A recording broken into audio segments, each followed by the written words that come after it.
বন্ধুরা, আজকে আবার তোমাদের সামনে হাজির হয়েছি গোপাল ভাঁড়ের কয়েকটি ছোট গল্প নিয়ে। এক, ফিরিঙ্গিদের তর্কযুদ্ধ। এদেশে সবে ফিরিঙ্গিরা কিছু কিছু করে আসতে শুরু করেছে। একদিন রাস্তার মাঝখানে দুই ফিরিঙ্গিতে তুমুল তর্ক। গোপাল তখন সেই রাস্তা দিয়েই যাচ্ছিল। তাদের তর্কযুদ্ধের বিষয়ে জানার জন্য গোপাল তাদের কাছে গিয়ে দাঁড়িয়ে পড়ল। তখন একজন ফিরিঙ্গি তাকে জিজ্ঞাসা করলো, আচ্ছা ভাই, তুমি বলো তো, আমি শুনেছি কাশিতে মরলে শিব হয় আর বেশকাশিতে মরলে গাধা হয়, কিন্তু যদি কেউ এর মাঝামাঝি জায়গায় মরে তবে কি হয়? গোপালের চট জলদি জবাব, কেন, মাঝামাঝি জায়গায় মরলে ফিরিঙ্গি হয়, যেমন তোমরা হয়েছো। ফিরিঙ্গি দুজনে বুঝলো লোকটি মোটেও সুবিধার নয়। তারা আর তর্ক না করে মানে দুজনে দুদিকে চলে গেল। গল্প নাম্বার 2, বাদর। গোপাল একদিন একটা কাজের ব্যাপারে গুপ্তিপাড়ায় গিয়েছিল। তাকে দেখে তার একজন পরিচিত লোক বলল, গুপ্তিপাড়ায় ভীষণ বাদরের উৎপাত হয়েছে, এমনটি আগে কোনো দিনও ছিল না। তোমাকেও তো বাদরের মতো দেখতে, তুমিও ওদের সঙ্গে থেকে যাও, তুমি তো এর আগে আসল বাদর দেখোনি। গোপাল বলল, এর আগে আমি অনেক বাদর দেখেছি, কিন্তু তোমার মতো হাড়বজ্জাত অসভ্য বাদর একটিও দেখিনি। গল্প নাম্বার 3, একদিন এক ঘরামি গোপালের বাড়ির চালা ঠিক করতে এসেছে। ছেলে আর বউ পাশের গায়ে নিমন্ত্রণ রক্ষা করতে গিয়েছে। সেদিন কোনো রান্না হয়নি, তাই গোপাল ফলাহার করছিল। গোপালকে খেতে দেখে ঘরামি জিজ্ঞাসা করলো, কি খাচ্ছেন? কিঞ্চিত বিরক্ত হয়ে গোপাল বলল, দেখতে পাচ্ছিস না, কচু পোড়া খাচ্ছি। ঘরামি ভাবল কচু পোড়া নিশ্চয়ই খুব উপাদেয় খাদ্য।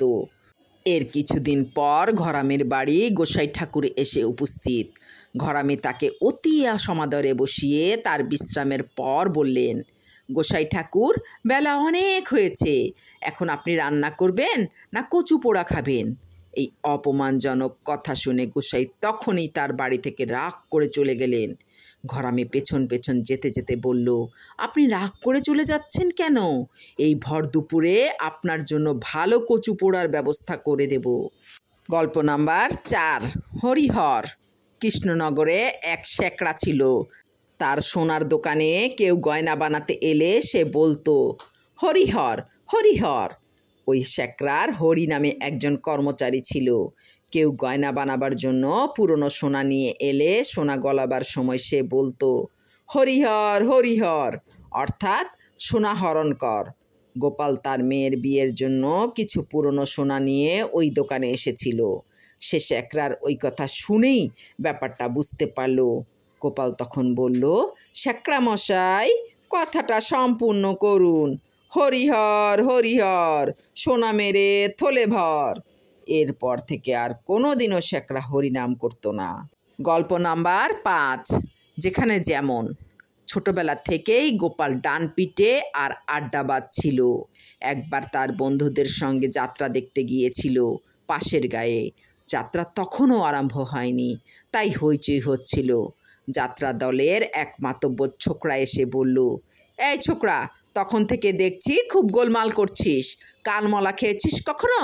গোপাল বলল, ওই জিনিসটি এখনো পর্যন্ত খাইনি, তবে খাইয়েছি অনেককে, তোর দরকার হয়েছে মনে হচ্ছে, খাবি? লোকটা আর কোনো কথা না বলে সেখান থেকে সরে গেল। গল্প নাম্বার 6, আগরটা ছিল। গোপালের এক বন্ধুর হোটেল ছিল। সে মাঝে মাঝে সেখানে বসে নানা গল্পগুজব করত। একদিন তেমনি গল্প করছিল, এমন সময় 3 জন লোক এসে সেখানে উপস্থিত। হোটেলের মালিকের প্রত্যেকের বাসস্থান জিজ্ঞাসা করতে প্রথম জন বলল, এড়েদা। দ্বিতীয় জন বলল, আগরপাড়া। তৃতীয় জন বলল, খড়দা।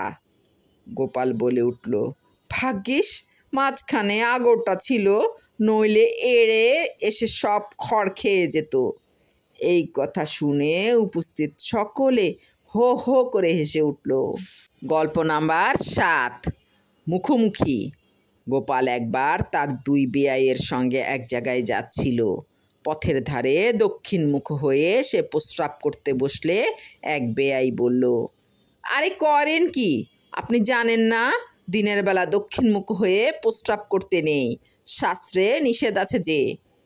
অপর বেয়াই বলল, শুনেছি উত্তরমুখ হয়েও নাকি ওই কাজটি করতে নেই।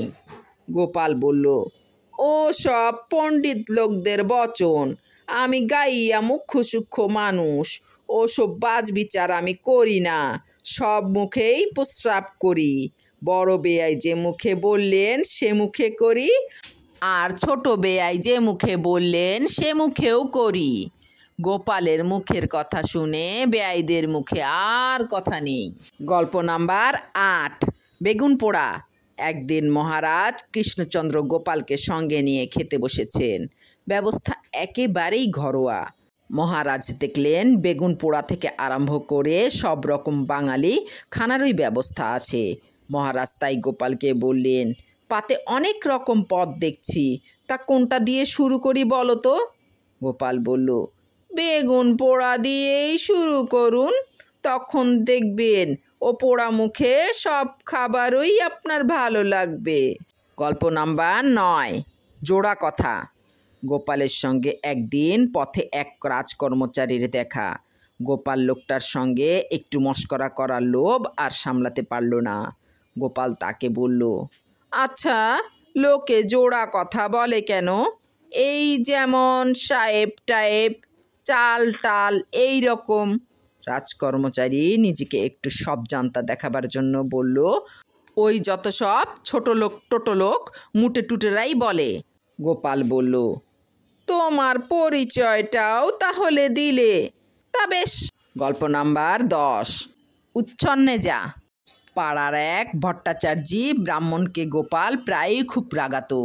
ব্রাহ্মণ চেষ্টা করতেন গোপালকে এড়িয়ে চলতে।